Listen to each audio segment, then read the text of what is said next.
जय हिंद, जय Bharat and welcome to Def Talks. This is Aadi Achin. Pakistan की गंदी हरकतें तो ये तो चलती रहेंगी जब तक पाकिस्तान का पूरी तरह नाश नहीं होगा। नाश ज्यादा दूर नहीं है, तो एनीवेज हमको थोड़ा देखना पड़ेगा हो क्या रहा है। अखनूर के अंदर एक 3 टेररिस्ट ने इंडियन आर्मी की एक एम्बुलेंस के ऊपर फायरिंग करी। समझ रहे हैं आप? एम्बुलेंस के ऊपर सुबह 7 बजे के करीब में हुआ, शिव मंदिर एरिया के अंदर अखनूर में, जम्मू कश्मीर में, जहां पर 32nd फील्ड रेजिमेंट जो थी इंडियन आर्मी की, उन्होंने कॉर्डन ऑफ करा। जेके पुलिस के साथ और सीआरपीएफ के साथ एक सर्च ऑपरेशन अभी भी जारी है। वहां पर काफी एक्शन हुआ है। कुछ टेररिस्ट के खात्मा होने की बातें आई हैं, वो मैं आपके साथ अभी थोड़ी देर में डिस्कस करूंगा। लेकिन सबसे इंटरेस्टिंग चीज ये है कि बेचारे स्कूल के बच्चे जा रहे थे। ठीक है, बच्चों ने कुछ स्पॉट करा वहां पर और उन्होंने फटाफट इन्फॉर्म करा अथॉरिटीज को, और उस वजह से ये जो भी एक एनकाउंटर, जो भी एक बड़ी एक ट्रेजेडी हो सकती थी, उससे बचा गया। एक पाकिस्तानी आर्मी का एसएसजी कमांडो इसके अंदर था और उसकी बॉडी मिली है, जहां पर उसको अभी ठोका गया है हमारी फोर्सेस की तरफ से। And as a matter of fact वहां पर अभी भी कॉर्डन सर्च ऑपरेशन चल रहे हैं। रिपोर्ट्स ये आई हैं कि ऑल 3 टेररिस्ट अभी तक ठुक चुके हैं, लेकिन मैं इसको अभी तक कंफर्म करना नहीं चाहूंगा क्योंकि अभी तक ऑफिशियली कुछ आया नहीं है। बट लुक्स लाइक इट 2 तो ठक हो चुके हैं 3 में से। अब एग्जैक्ट 3 है कि कोई और बैकअप भी है, ये तो अभी थोड़ा टाइम आगे जाएगा तो पता चलेगा। लेकिन जो आपको ये चीज समझनी पड़ेगी, अखनूर एक नया रीजन है जहां पर इन लोगों ने जम्मू जम्मू के अंदर ये दोबारा से खेलने की गेम शुरू करी है। देखिए, जम्मू में आपको पता ही है, कश्मीर में पहुंचना इनके लिए थोड़ा मुश्किल हो रहा है। और जम्मू में जब तक हमारी यूनिफॉर्म फोर्स और ये चीजें वापस नहीं आ जाती लद्दाख रीजन के अंदर से, अभी धीरे धीरे करके वहां पर डिप्लॉय होनी शुरू हो रही है। सीआरपीएफ भी है वहां पर, but although they are very very relatively new. एक छोटा सा इनको गैप दिखेगा और उस गैप का फायदा उठाने की ये कोशिश करेंगे। भारत ने जवाब कुछ कम नहीं रखा। BMP-2 infantry fighting vehicle, normally हम लोग ये चीजें लेके जाते नहीं है। It's an APC armoured protection carrier है, वहां पर डिप्लॉय हुई। And as a matter of fact, जिस तरह का फायर वो चीज खोल सकती है, उससे ऑब्वियसली टेररिस्ट का ठुकना तो बहुत ही जल्द हो जाएगा। यहाँ पर फिर भी आर्मी और सिक्योरिटी फोर्सेस की तरफ से एक थोड़ा सा देखना पड़ता है, क्योंकि इनके टेररिस्ट के पास आईडीज होती हैं, ग्रेनेड्स होते हैं, काफी कुछ होता है। तो कोई फालतू में हमको अग्रेसिव होके कोई एक्शन नहीं लेना। हमको अपने फोर्सेस को प्रोटेक्ट करना है और इनको भी साथ में ठोकना है। नाउ शिवसेना के डोगरा फ्रंट ने एक बड़ा जबरदस्त प्रोटेस्ट करा है जम्मू के अंदर अखनूर के मिलिटेंट अटैक में, और ये बोलते हैं बिल्कुल भी एक्सेप्टेबल नहीं है। As a matter of fact वहां वहां पर कुछ विलेज डिफेंस कमिटीज के लोग भी देखे गए हैं उस कॉर्डन ऑपरेशन के अंदर भाग लेते हुए। एंड उनको मैं सल्यूट करता हूं कि वो भी, देखिए, सिविलियन है, दी एंड ऑफ इट, बंदूक दे रखी है उनको, लेकिन वो भी खड़े हुए हैं वहां पर अपनी जान की बाजी लगा के। That's something that we must appreciate.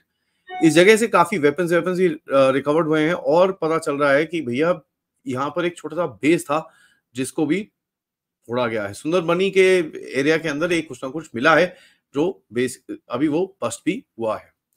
यहाँ पर थोड़ा पॉलिटिकल एरिया में जाएं तो आपको दिखेगा कि कल परसों में पाकिस्तानी काला दिवस मना रहे थे। ये कौन सा काला दिवस है?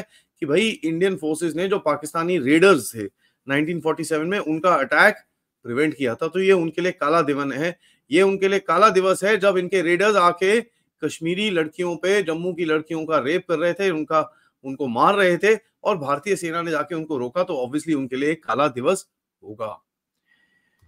इनकी जो फॉरेन मिनिस्ट्री की स्पोक्स पर्सन है, उन्होंने, जो जारा बलोच हैं, बेसिकली 3-4 उसके नट लूज हैं, बट इन एनी केस उसने बोला, no matter how much India tries, it can not weaken the Kashmiri azadi movement. Pakistan will continue to provide full support and political, diplomatic and moral support to the Kashmiris. साहब, ये तो आप तो provide कर ही रहे हो, यहाँ पर तो आग लगाने का भी पूरा आपका ही है।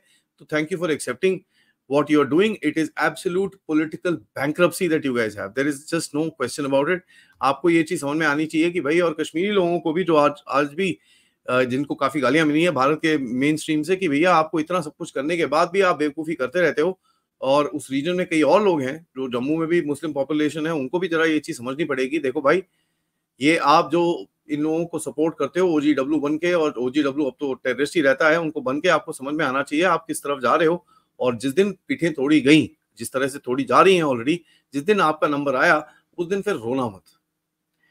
पाकिस्तान की हालत इतनी खराब है कि अभी चाइना से और 1.4 बिलियन लोन मांग रहा है, IMF से पैसे आने के बाद भी।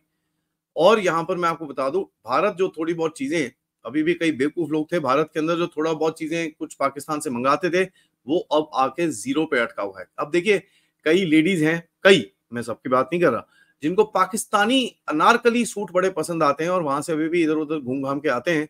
तो जरा उनको थोड़ा-सा कॉशन रहना चाहिए, क्योंकि आपके जो अनारकली सूट का शौक है, वो हमारे जवानों पे गोली चलाने में काम लाया जाता है, और ये इतनी अकल अगर हमको नहीं आएगी तो पाकिस्तान हमारा एडवांटेज ज़रूर लेता रहेगा।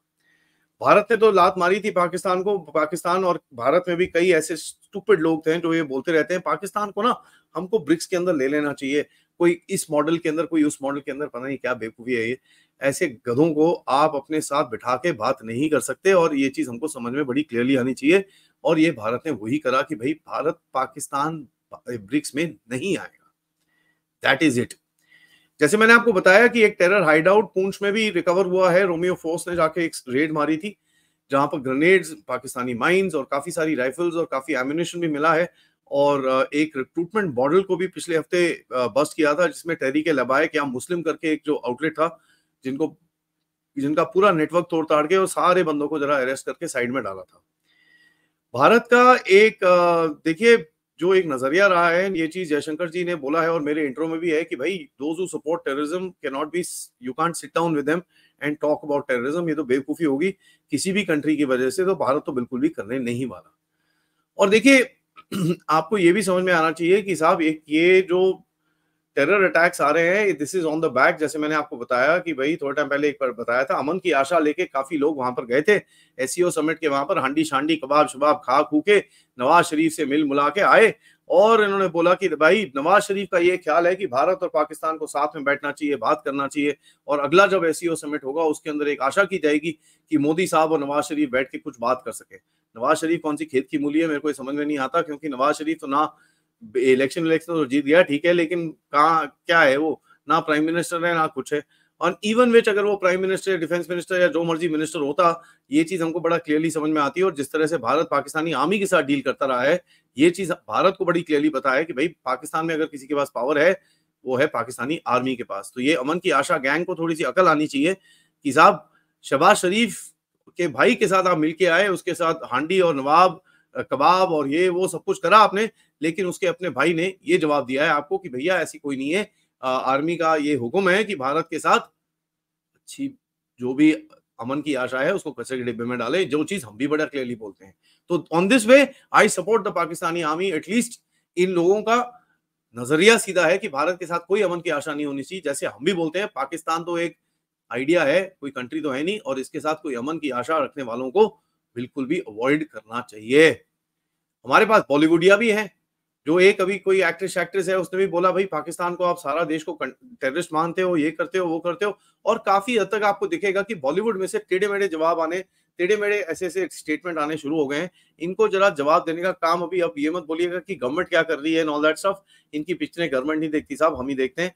तो जरा हमारा काम है इसको सीधा करने का, तो हमको जरा घुस के इसको अब सीधा करने की बहुत बहुत जरूरत पड़ चुकी है। लास्ट में मैं आपको बताऊंगा कि साहब यूएनएससी में भारत ने पाकिस्तान की फिर से पीठ तोड़ी। यहाँ पर ये अब वो उसको फर्क तो इतना पड़ता नहीं है, लेकिन आपको फिर भी करना पड़ता है दुनिया के सामने, जस्ट सो दैट आप अपना पर्सपेक्टिव सामने रख सको। बोला कि साहब आपके जो रिलीजियस फोर्स कन्वेंशन होते हैं, पॉलिटिकल प्रोपेगेंडा आप चलाते हो, किस तरह की पॉलिटिकल टैक्टिक्स करते हो, ये दुनिया में किसी के से छुपा नहीं है। तो जरा आप अपने आप को ना जरा बड़ा होलियर दे दांव बताना बंद करिए, क्योंकि जिस दिन आपका सोल्यूशन आएगा उस दिन आपकी हालत फिर खराब हो जाएगी। यहाँ पर लास्ट में मैं एक ही मैसेज देना चाहूंगा। देखिए कई लोग हैं तो ये बोलते हैं कि हमारा डीएनए सेम है। मेरे को इनको जरा समझाना है कि साहब डीएनए तो सेम हो, लेकिन दिमागी की हरकतों को आप क्या करोगे। आपको अगर डीएनए इतना ही प्यारा लगता है तो एक बंदूक उठाइए और अखनूर में जाके वो टेररिस्ट से बात करिए और उनको समझाइए कि आपका डीएनए सेम है, कि भैया आर्मी की एम्बुलेंस के ऊपर ना फायर करें। आपका अगर डीएनए इतना ही सेम है तो जाइए पाकिस्तानी आर्मी और आईएसआई के साथ बैठिए, उनको बोलिए कि साहब हफीज सईद को, मोहम्मद सईद, हफीज सईद तो नहीं, मोहम्मद सईद को जरा वापस करें, मोहम्मद सईद को जरा इधर भेजें ताकि हम उसकी जरा सुताई पिटाई और मिर्ची ट्रीटमेंट करें। इतना ही आपको अमन की आशा है तो आपको ये भी समझ में आनी चाहिए कि साहब आपके लोग मर मर के, आपके सेना मर मर के आपकी आपकी प्रोटेक्शन करते हैं। इन लोगों का कोई इलाज नहीं है। इन लोगों को हमको ऑस्ट्रेसाइज करना चाहिए, इन लोगों को हमको साइड में रखना चाहिए। As a society we need to tell them to shut the hell up. That should be a very clear narrative. Akhnoor में ऑल्दो सिचुएशन कंट्रोल में है, बट ये जो एक एक इंसिडेंट इधर उधर होते रहते हैं, ऑब्वियसली दे आर कंसर्निंग। इसका एक परमानेंट सोल्यूशन तो ऑब्वियसली मिलना बहुत मुश्किल है, लेकिन as much as these incidents can be reduced with good intelligence, with good actions by the Indian Army, वो ऑब्वियसली हमको अच्छा रहेगा। पाकिस्तान गैप्स ढूंढता रहेगा और वैसे भी अभी विंटर आ रही है, तो विंटर आने से पहले जो भी थोड़े बहुत एक्शन हो सकेंगे, थोड़ी बहुत इन्फिल्ट्रेशन कर सकेगा, वो करने की पूरी कोशिश करता रहेगा। हम इसकी बात ट्रैक रखेंगे एंड जब तक के लिए आप प्लीज ये वीडियो को लाइक करिए, सब्सक्राइब करिए चैनल को, most importantly share this with your friends and families. हाँ, आज आपके साथ मैं दोपहर में लाइव में वापस आऊंगा टॉक अबाउट भारत का जो गेम है गहरे राज्य के साथ, रशिया का जो एक रोल निकल रहा है उसके अंदर, एंड किस तरह से गहरे राज्य को अभी अकल नहीं आई है और ना लगता है आएगी। Please join me for that. आप लोग इस चैनल की तरफ कंट्रीब्यूट भी कर सकते हैं क्यूआर कोड या फिर पेपैल या फिर सुपर स्टिकर सुपर चैट के साथ। रात को मिलेंगे कर्नल अजय रैना के साथ, जिनके साथ हम इस रीजन की वॉर गेमिंग करने की कोशिश करेंगे, ताकि पता चले भाई ये जो हर जगह टेंशन छा रखी है इसका क्या होने वाला है। तब तक जय हिंद, जय भारत।